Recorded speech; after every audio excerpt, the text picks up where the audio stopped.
You lock your door at night, you tap the app, and every room lights up in an instant. You sit on a couch that costs more than some families make in a month, completely relaxed, because the darkness outside has been reduced to a background setting on your phone screen. But imagine that same night without any of it. No door, no app, no couch, only the sound of wind moving through tall grass and the certain knowledge that something with better eyes, better ears, and bigger teeth is already moving toward you. If your ancestors had not solved one single, savage problem every single evening, you would not exist. The rest of the animal kingdom would have continued without us. We would have been a brief, failed experiment that ended in the dark. Your body was never built for the night. You have no dense fur toe mask your scent, or keep you warm while you sleep exposed. No retractable claws that can hook into bark or rip through hide. No jaw strength that can crush a skull in one bite.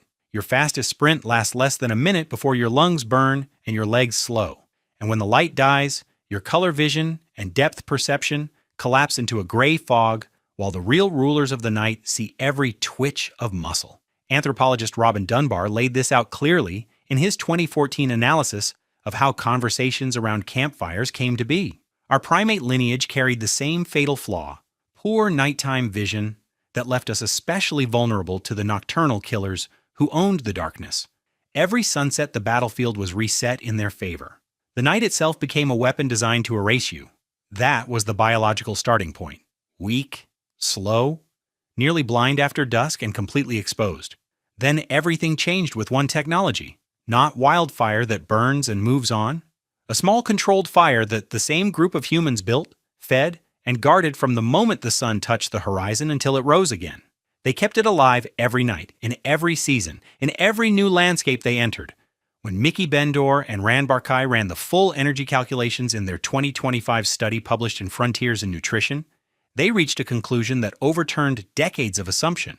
The first controlled fires were probably not built to cook food. They were built to protect food. A single large animal carcass represented weeks of calories. Without fire, that treasure would be taken by hyenas, lions, or saber-toothed cats before the next sunrise. Fire solved the problem in two directions at once.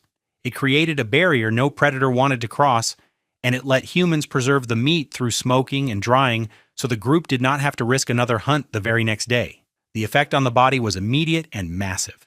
Before fire, every individual lived in a permanent state of high alert. Muscles stayed half-contracted. Sleep was shallow and broken. The stress hormones never fully dropped. After reliable night fire, the group could finally rest. Deep sleep became possible.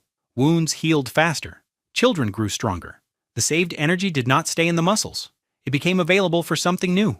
Bigger brains that could plan tomorrow instead of just surviving tonight. Longer periods of childhood learning. Stronger social bonds that turned a loose band into a real team. The fire did not merely warm skin. It changed the entire evolutionary trajectory of the species by giving natural selection new raw material to work with. The clearest evidence of this nightly revolution lies buried at Evron Quarry, in what is now northern Israel.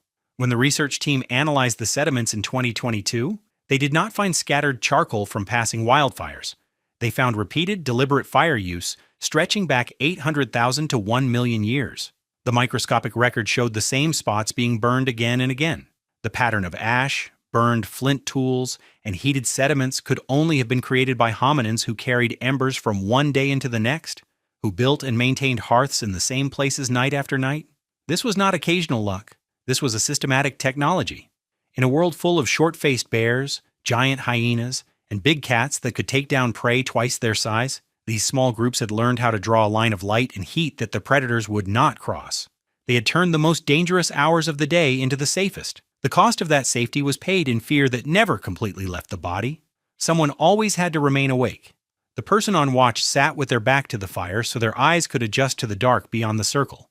Every distant roar, every snapping twig, every pair of eyes that caught the firelight for a second and then vanished had to be judged in an instant. Was it moving closer? Was it alone?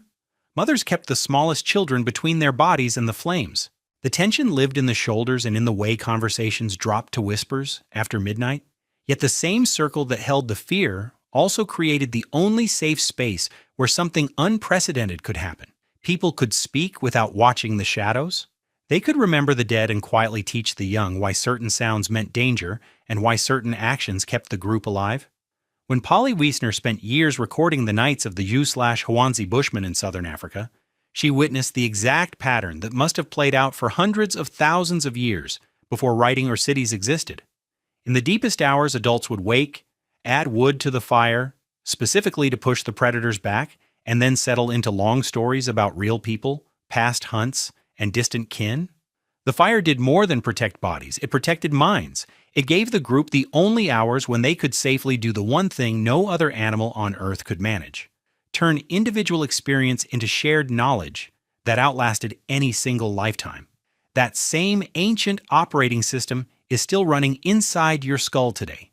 You feel it every time your stomach tightens walking alone through an empty parking garage at night.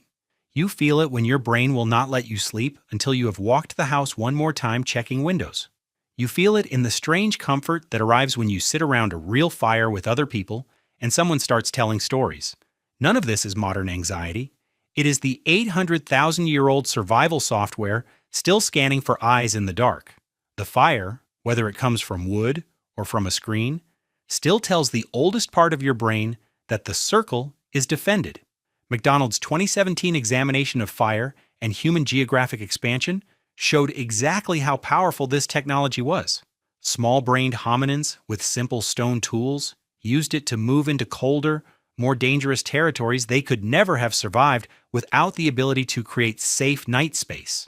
The same mechanism that let them sleep also let them think bigger thoughts and plan farther ahead. Drop yourself into that world with everything you own and nothing else. You would not survive 3 full nights. Your eyes would betray you the moment the sun left. Your scent would advertise your presence to every carnivore within a mile. Your mind would break under the unrelenting demand to listen for death in every sound while your body screamed for rest it could not safely take. Now drop one of those ancestors into your locked, lit, climate-controlled apartment tonight. They would stand frozen in the center of the room, the lights that stay on without anyone feeding them, the walls that no claw can mark, the boxes in the kitchen that contain more calories than their entire band could secure in a week of dangerous hunting. They would not have a word for this level of safety. To them, it would feel like the final perfect cave, protected by a fire that never needs wood and never goes out. Those ancestors did not merely survive the night, they conquered it. They took the hours that belonged to the predators and turned them into the first university, the first theater, and the first government our species ever possessed. Every time you feel drawn to sit with others when the sun goes down, every time a story told by firelight makes the present moment feel less heavy, you are running the exact same ancient code they wrote with nothing but flame, watchfulness, and the stubborn refusal to disappear.